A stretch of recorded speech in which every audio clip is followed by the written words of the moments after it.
बार गाने जा रही हूँ। जैसा लगे कमेंट में ज़रूर बताइए। ये मेरी मौसी हैं, बैठी हैं, साथ में हम लोग वीडियो बनाने जा रहे हैं। आगे बढ़ाइए और सपोर्ट करिए। अच्छा लगे तो लाइक करिए, सब्सक्राइब करिए।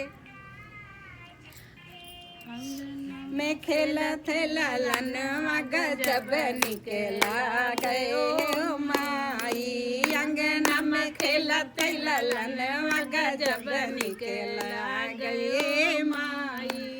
अपन माई होती दर्द हर लेती, अपन माई होती दर्द हर लेती, सजना के माई हो दर्द नहीं जान, सजना के माई नीरे मोहिया दर्द नहीं जाने माई, सजना के माई नीरे मोहिया दर्द नहीं जाने हो माई।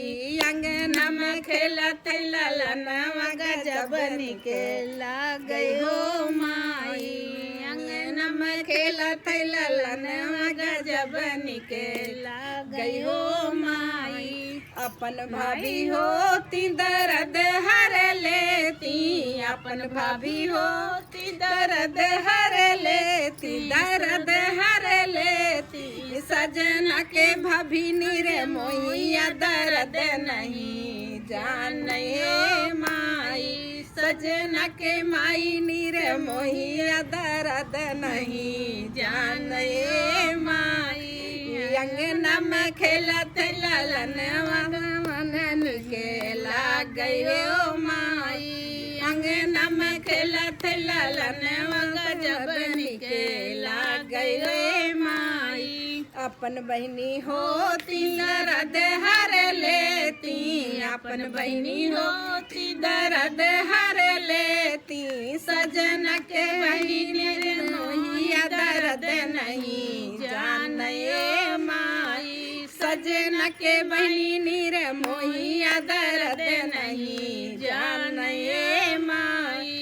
अंगना में खेलत ललनवा गजब निकला गए माई, अंगना में खेलत ललनवा गजब निकला गए माई। अपन भैया होते दर्द हर लेते, अपन भैया होते बसिया बजौते हैं, सजना के भैया नीरे मोही बजावे नहीं बसिया माई, सजना के भैया नीरे मोही बजावे नहीं बसिया माई।